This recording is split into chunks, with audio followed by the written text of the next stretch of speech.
The world has been profoundly impacted by the incredible talents of legendary LGBTQ+ stars, whose contributions continue to shape global culture today. But did you know that icons like Pedro Zamora, Freddie Mercury, and Brad Davis all share a heartbreaking connection? These beloved figures, along with many others, tragically lost their lives to AIDS, a disease that claimed far too many too soon. In this journey, we'll explore the lives of 25 extraordinary individuals whose legacies were forever altered by the AIDS epidemic. Their stories of strength, creativity, and love, often in the face of unimaginable challenges, continue to inspire and remind us of the powerful impact they left behind. From courageous activists to groundbreaking artists, these stars reshaped history, and their legacies live on in ways that transcend their untimely deaths. Let's celebrate their lives and the profound influence they continue to have on culture today.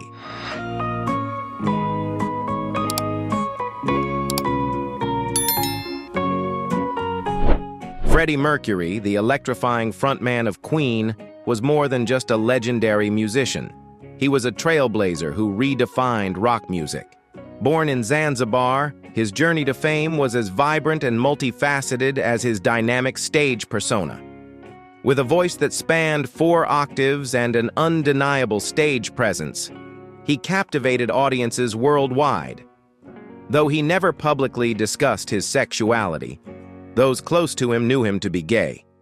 Mercury's personal life was marked by deep and meaningful relationships, including one with Mary Austin, whom he considered his true soulmate, even after their romantic relationship ended in 1987.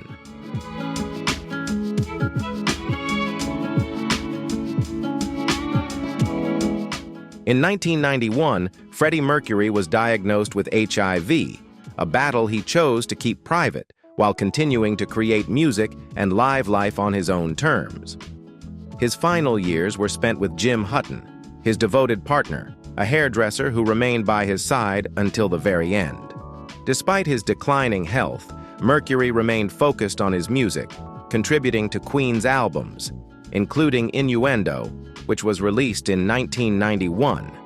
His last public appearance was for the music video of These Are the Days of Our Lives, where, though frail, his undeniable energy and charisma still shone through.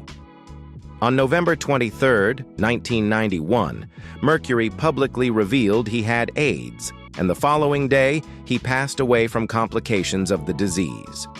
The loss was profound, but his legacy lives on. In 1992, the Mercury Phoenix Trust was established in his honor, dedicated to raising awareness and fighting AIDS on a global scale.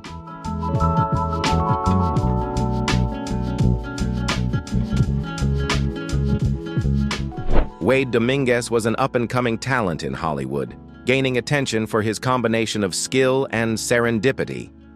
Born on May 10, 1966, in Santa Clara County, California, Dominguez had a unique blend of Mexican and French heritage, which gave him a striking look that would later serve him well in his acting career. Before his big break, he worked as a go-go dancer in nightclubs, an experience that helped him hone his passion for performance and the stage. His breakout role came in 1995 when he portrayed Emilio Ramirez in Dangerous Minds, playing a tough yet vulnerable student who transforms through the guidance of Michelle Pfeiffer's character. His raw, authentic performance earned him critical acclaim and quickly captured the attention of audiences. Following Dangerous Minds, Dominguez expanded his career, taking on diverse roles in films such as City of Industry, The Taxman, and Shadow of Doubt, each showcasing his range as an actor and hinting at the promising career that lay ahead.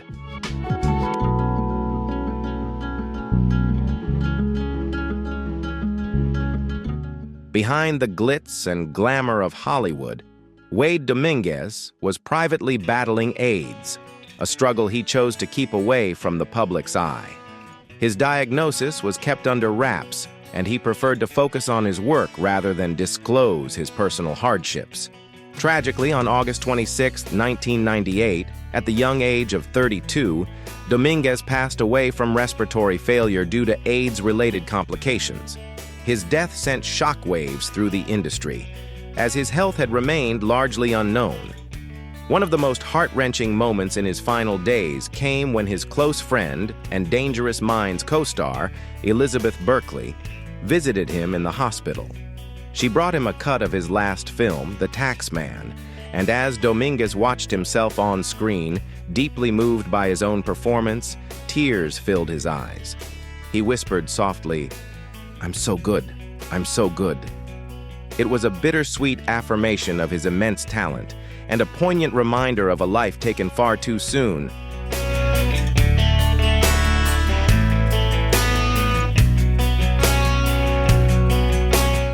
Liberace, born Władysław Liberace in 1919 in West Allis, Wisconsin, captivated audiences worldwide with his extravagant talent and unforgettable performances.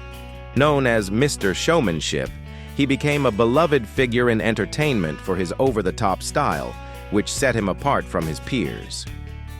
Raised in a family of Italian and Polish immigrants, Liberace's musical prowess was evident early on. He was already playing classical pieces at just 4 years old. However, it was his flamboyant approach to performance, from lavish costumes to the iconic candelabra placed on his piano, that solidified his status as a true show business legend.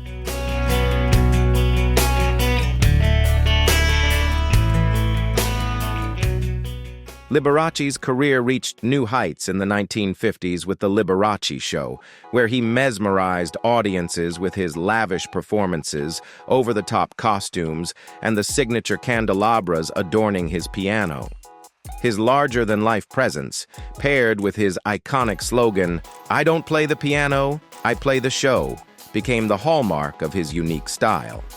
While his public persona was flamboyant and full of flair, Liberace was adamant about denying any rumors regarding his sexuality. As speculation grew in gossip columns, he took a bold stance to protect his image. In 1956, he won a lawsuit against the British newspaper Daily Mirror, which had falsely implied he was gay, fiercely asserting that he was neither gay nor had ever engaged in homosexual acts.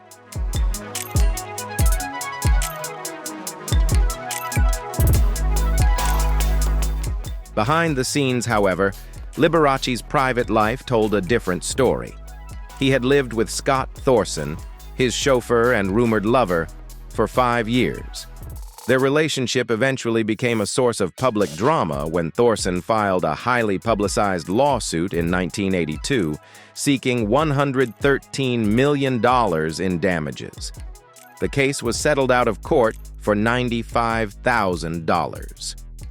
As the AIDS epidemic took hold in the 1980s, Liberace's health began to decline. Despite his visibly frail and weakened state, he continued to deny any connection to the disease, attributing his health issues to a strict watermelon diet rather than the reality of the growing health crisis around him.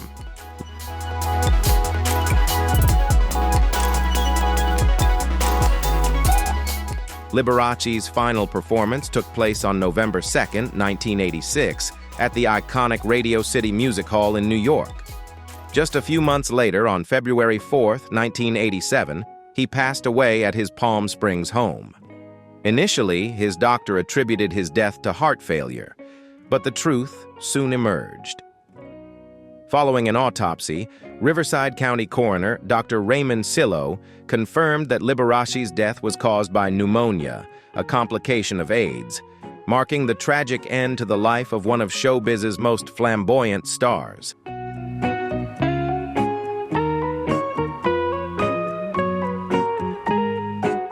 Willie Smith was a trailblazing designer who reshaped the fashion world with his innovative vision. Born in Philadelphia in 1948, he became known as the father of streetwear, bringing an urban, fresh perspective to the industry.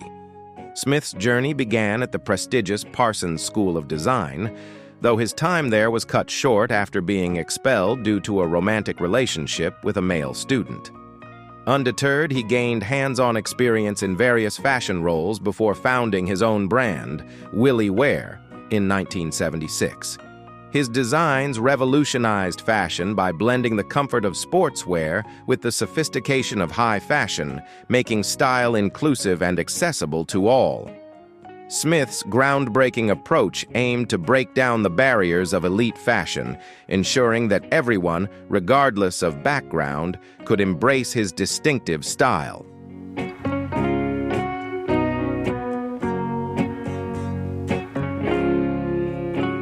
Willie Smith's design philosophy was both simple and profound. "I don't design clothes for the queen, but for the people who wave at her as she passes by." This sentiment reflected his passion for making fashion accessible to everyone, not just the elite. In 1981, Smith met Lan Barker, who became both his life partner and business partner. Together, they propelled Willie Wear to unprecedented success, with the company generating over $25 million in annual revenue by the mid-1880s. Smith's influence extended beyond the fashion world as he collaborated with artists, dancers, and filmmakers, blending fashion with other creative forms. His cultural impact even reached the pages of comic books when he designed the wedding dress for Mary Jane Watson in Spider-Man. Tragically, Smith's flourishing career was cut short when Lan Barker passed away in 1986 from AIDS-related cancer. Just months later, Smith's own health began to decline, and he was hospitalized for shingles and other AIDS-related complications. His untimely death followed soon after, but Willie Smith's legacy as a pioneer of streetwear and his enduring influence on fashion and culture continue to resonate today.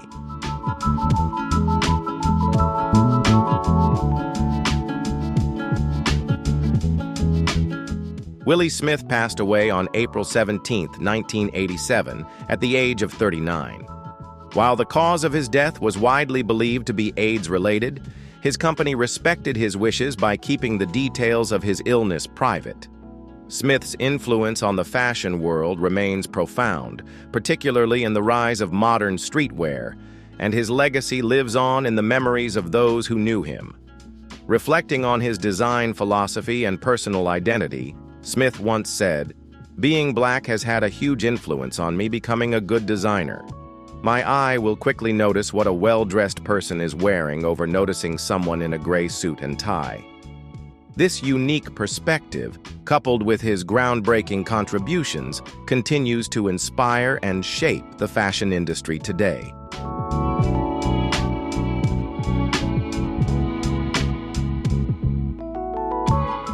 Denholm Elliott may not be a household name, but his face is one many will recognize. Born in London in 1922, Elliott enjoyed a prolific career, appearing in over 125 films and television shows.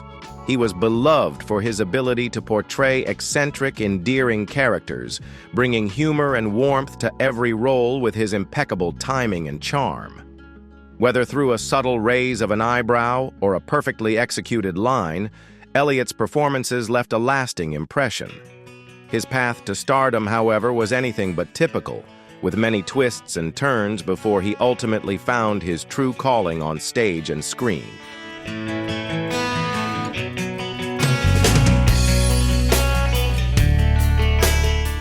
Denholm Elliott served in the Royal Air Force during World War II, where he was captured and spent 3 years as a prisoner of war. After the war, he discovered a passion for acting, quickly establishing himself as one of Britain's most reliable and versatile actors. Elliott's memorable roles include Marcus Brody in the Indiana Jones series, Coleman in Trading Places, and Mr. Emerson in A Room with a View. In his personal life, Elliott was married twice and had 2 children, though he privately identified as bisexual. In 1987, at the age of 65, Elliott was diagnosed with HIV. Despite this, he continued to act, appearing in notable films and television shows such as Noble House and Toy Soldiers in the late 1980s and early 1990s. His final on-screen appearance came in 1992 in Noises Off.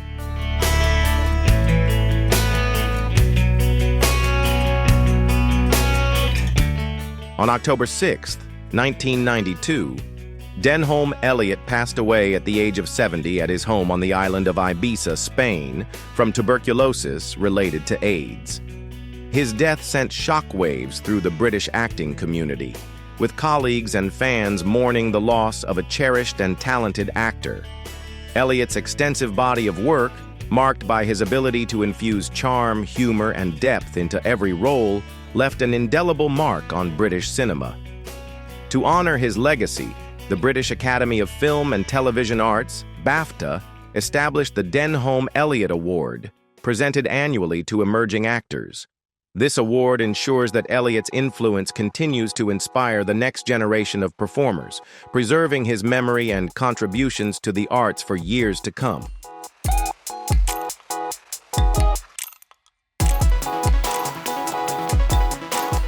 Brad Davis, a promising talent in Hollywood during the 1970s, led a life that reflected the tragic and complex roles he often portrayed on screen. Born Robert Creel Davis in 1949 in Tallahassee, Florida, his childhood was shaped by an unstable home environment with an alcoholic father and the eventual divorce of his parents. Despite these hardships, Davis found an outlet in acting and moved to New York City to study at the prestigious American Academy of Dramatic Arts. His breakthrough came in 1978 when he starred as Billy Hayes in Midnight Express, the harrowing story of an American student imprisoned in Turkey for drug trafficking. His raw and compelling performance earned him a Golden Globe Award, solidifying his place as one of Hollywood's rising stars.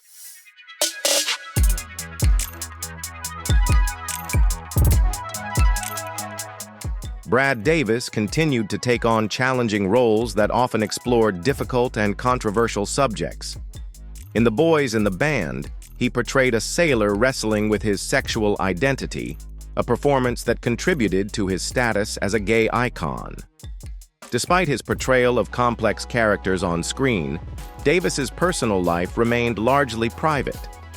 He was married to Susan Blinn for 15 years, and together they had a daughter, with friends and family consistently refuting speculation about his sexuality, insisting that his roles were purely professional. However, behind the scenes, Davis battled with addiction, a struggle that ultimately led to his HIV diagnosis in 1985, at a time when AIDS was still widely misunderstood and heavily stigmatized.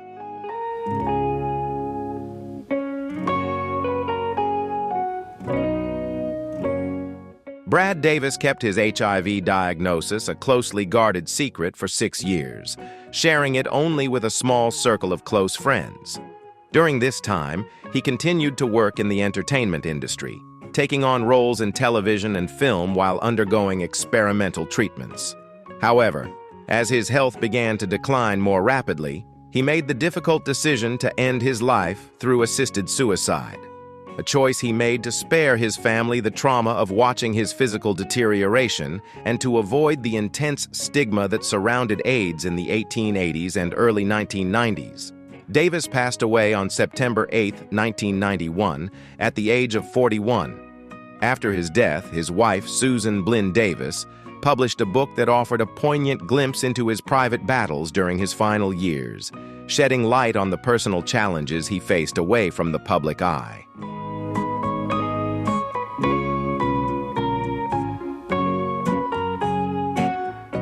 Rudolf Nureyev was not merely a dancer, but a transformative force in the world of ballet.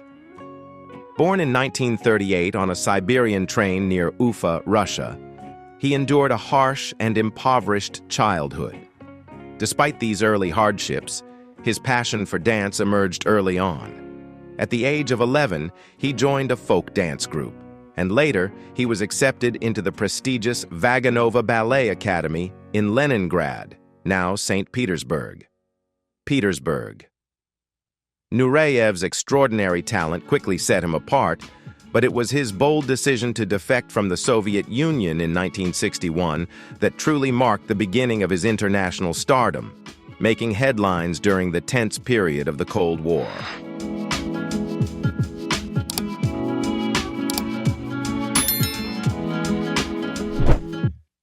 While on tour with the Kirov Ballet in Paris, Nureyev made a daring decision to seek asylum, an act that not only altered the trajectory of his career, but also had significant political ramifications during the Cold War. His defection was the beginning of an extraordinary ascent in the dance world, highlighted by his iconic partnership with prima ballerina dame Margot Fonteyn. Together, they brought to life unforgettable performances in classics like Romeo and Juliet and Swan Lake, earning worldwide acclaim. Nureyev, however, was not content with merely dancing. He sought to revolutionize the art form itself. He broke away from conventional gender norms in ballet, advocating for more prominent roles and opportunities for male dancers.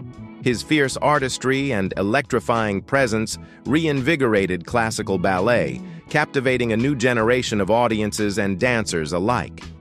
Off-stage, Nureyev's life was as colorful as his performances.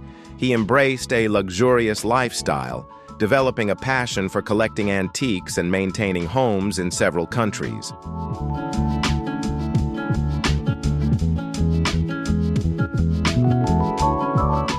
Rudolf Nureyev's personal life was often the subject of intense speculation, though he eventually acknowledged his relationships with men, embracing his truth with the same boldness he displayed on stage.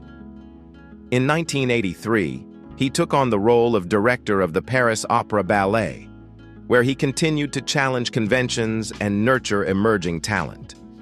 However, as the 1980s progressed, Nureyev's health began to deteriorate. Despite his worsening condition, he remained relentless in his commitment to the art form, choreographing, directing, and occasionally performing when his health allowed. Nureyev passed away on January 6, 1993, at the age of 54, from complications related to AIDS. His death was a profound loss to the world of ballet, yet his revolutionary contributions to the dance world and his lasting influence on both the art and popular culture continue to resonate today.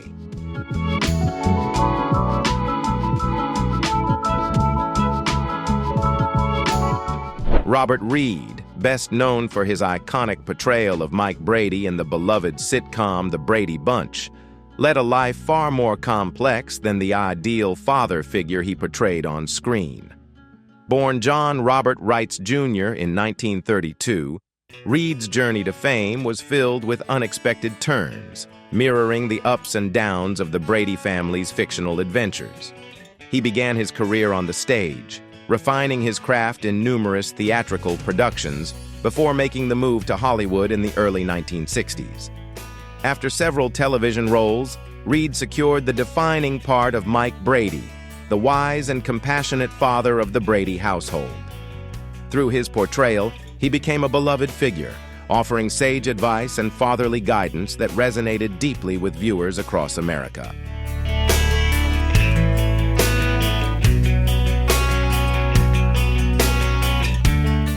Behind the scenes, Robert Reed's personal struggles stood in stark contrast to the wholesome image of Mike Brady. In 1954, he married Marilyn Rosenberger, and they had a daughter, Karen. But their marriage ended in divorce after just 5 years. During this time, Reed confided in Marilyn about his homosexuality, though he chose to keep it private, fearing that coming out would jeopardize his career. In the 1960s, when Hollywood was not yet accepting of the LGBTQ+ community, he kept this aspect of his identity hidden. On the set of The Brady Bunch, Reed's perfectionism became well known, and he often clashed with the producers over script quality and plot development. He took his role as the father figure seriously, both in his on-screen performance and off-screen interactions. The show's adopted children fondly remembered how Reed would take them on outings to cultural landmarks, offering them enriching experiences beyond the confines of the set and helping to shape their lives in meaningful ways.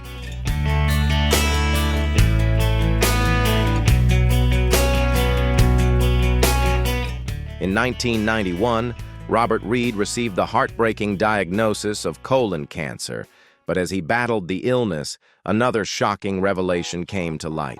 His medical records disclosed that he had been infected with HIV, though the exact timing of his contraction remains unclear. On May 12, 1992, at the age of 59, Reed passed away.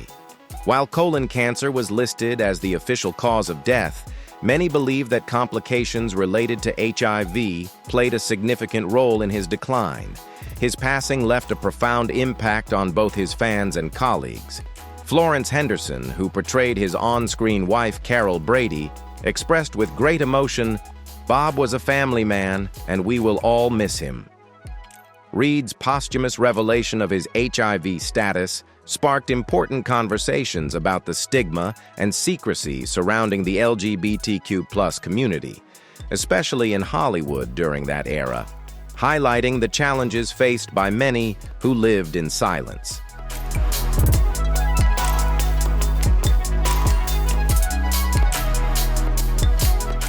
Ed Koch, the charismatic mayor of New York City from 1978 to 1989, was a larger-than-life figure who inspired both fervent loyalty and pointed criticism.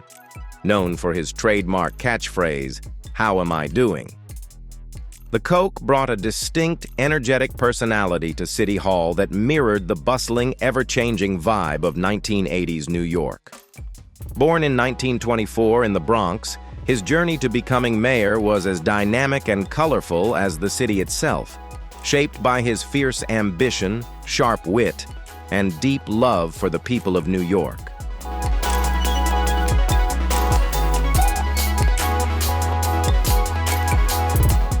Koch's path to power was shaped by a diverse career. He served in World War II, became a lawyer, and entered politics, first as a congressman before triumphing in the 1977 mayoral race. He assumed office at a critical moment for New York City, which was reeling from a financial crisis, escalating crime, and widespread urban decline. Koch's leadership was instrumental in stabilizing the city's finances, initiating an economic turnaround, and spearheading efforts to revitalize infrastructure and public services. His tenure marked the beginning of a new era of growth and recovery for the city.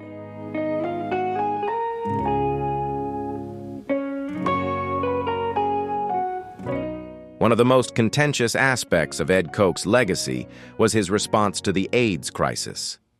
As the disease devastated New York's gay community in the early 1980s, many activists felt that Koch's actions were too slow and insufficient. Larry Kramer, a leading AIDS advocate, famously criticized him as a bad man who caused gay men to die. This tension was further complicated by persistent rumors about Koch's own sexuality. Although he never publicly identified as gay, Koch maintained that his personal life was private. It wasn't until after his death in 2013 that longtime friend and journalist Charles Kaiser revealed that Koch had been gay.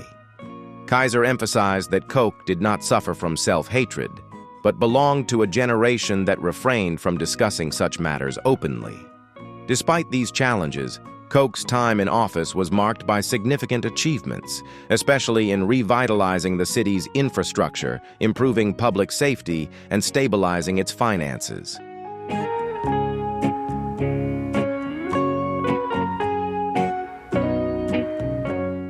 As a congressman, Ed Koch was a trailblazer for LGBTQ+ rights, introducing the first version of an anti-discrimination law in employment, which later evolved into the Labor Discrimination Act.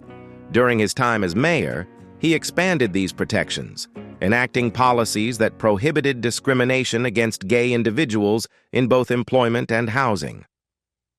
Koch's relationship with the gay community remained complicated throughout his life. He later expressed regret for not doing more during the early years of the AIDS crisis, but defended his legacy by pointing to the significant funding increases for AIDS research and care during his tenure. After leaving office, Koch remained a prominent figure in public life, writing books, hosting a radio show, and even serving as a judge on the People's Court. He passed away on February 1, 2013, at the age of 88, leaving behind a complex and often debated legacy that continues to shape conversations about his time in office and his contributions to New York City.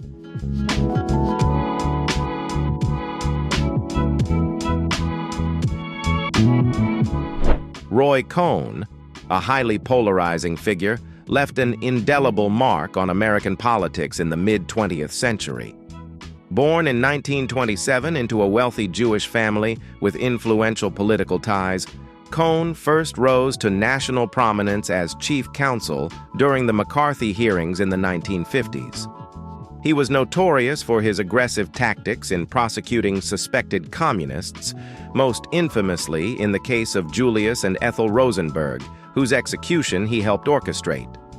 In addition to his involvement in anti-communist campaigns, Cohn played a significant role in the Lavender Scare, a widespread effort to purge LGBTQ+ individuals from government positions, a dark chapter that remains a contentious part of his legacy.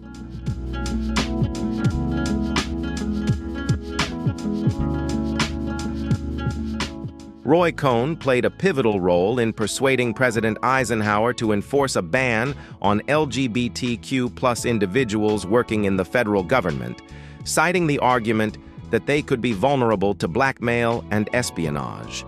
The irony of Cohn's involvement in this discriminatory policy was made even more glaring by the persistent rumors surrounding his own sexuality, particularly his alleged relationship with David Schein, his chief counsel during the McCarthy era. Despite these rumors, Cohn adamantly denied being gay throughout his life. In his later years, Cohn reinvented himself as a powerful private attorney, representing high-profile clients like Donald Trump, Rupert Murdoch, and various mafia figures. In 1984, Cohn was diagnosed with HIV but concealed his diagnosis from the public, opting to claim he was battling liver cancer instead. Roy Cohn passed away on August 2, 1986, at the age of 59, never publicly acknowledging either his sexuality or his HIV status, leaving a legacy of contradictions that continue to haunt his memory.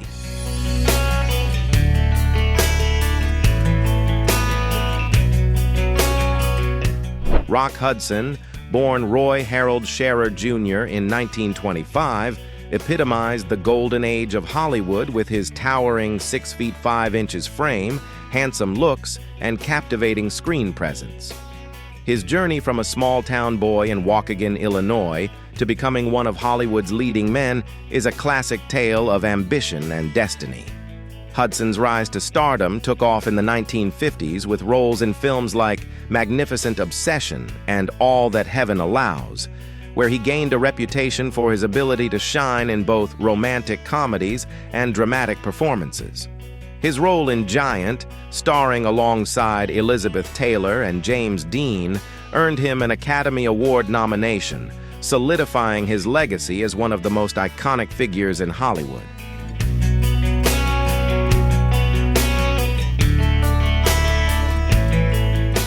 However, with fame came immense pressure to maintain a carefully crafted public image, especially in an era when being openly gay could derail a career. To protect his stardom, Hudson went to great lengths to conceal his sexuality. In 1955, he married Phyllis Gates, the secretary of his agent, Henry Wilson, in a brief union that lasted just 3 years. It was later revealed that this marriage was a strategic move orchestrated by Wilson to dispel rumors about Hudson's sexual orientation. While Hudson upheld the facade of being heterosexual in public, his private life was an open secret within Hollywood circles. He was known for hosting lavish poolside parties at his Beverly Hills mansion, gatherings that became legendary in the gay community despite his efforts to keep them discreet.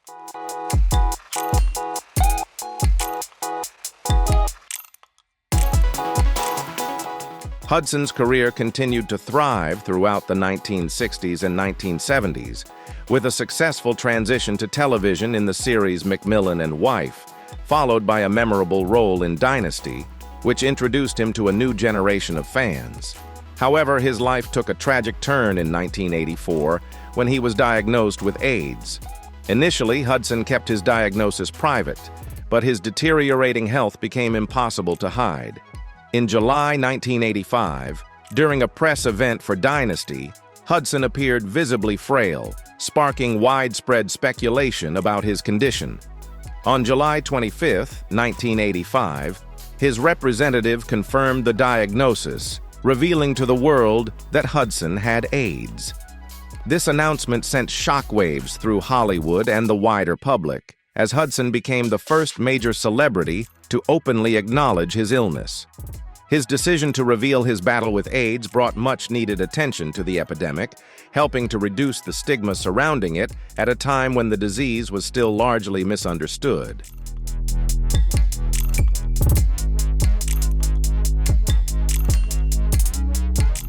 In the final months of his life, Hudson was supported by close friends who stood by him through his battle with AIDS. One of his most devoted friends, Doris Day, invited him to appear on her television show, which would become his final public appearance. Rock Hudson passed away on October 2, 1985, at the age of 59. His death was a turning point in the public's understanding of AIDS, as it brought the disease into the mainstream spotlight. Actress Morgan Fairchild aptly remarked that Hudson's passing put a face to AIDS, with his courage in the face of the illness, helping to reduce the stigma surrounding it. His openness also sparked essential discussions about HIV/AIDS awareness and the rights and recognition of the LGBTQ+ community.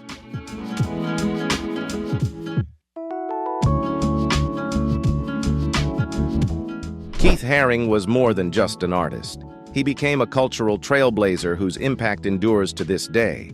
Born in 1958 in Reading, Pennsylvania, Haring immersed himself in the vibrant street art scene of New York City during the 1980s, where he developed his signature style. His work, characterized by bold lines, vibrant colors, and dynamic, cartoonish figures, became a hallmark of the pop art movement. Haring initially made a name for himself by drawing on subway billboards, using white chalk to create spontaneous works on empty ad panels. These impromptu creations evolved into a unique form of public art that connected with commuters and pedestrians, transforming everyday spaces into engaging visual experiences.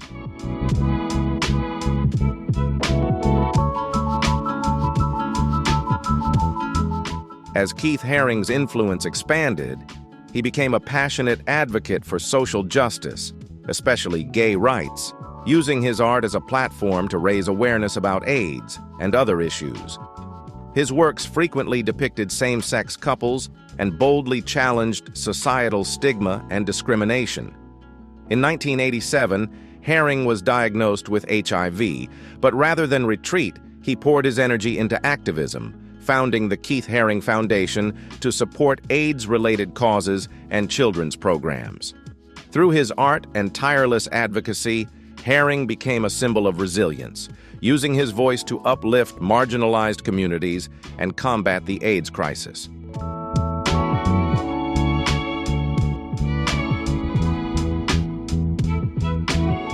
Haring's battle with AIDS was tragically brief, and he passed away in 1990 at the age of 31. Despite his short life, he left an indelible mark on both the art world and social activism. His vibrant murals and iconic imagery continue to serve as enduring symbols of love, unity, and the ongoing struggle against HIV/AIDS, inspiring future generations to fight for justice and equality.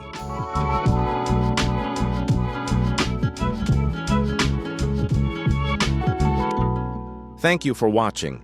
If you're facing the battle against HIV or AIDS, know this: we send you love, strength, and support from here. You are not alone.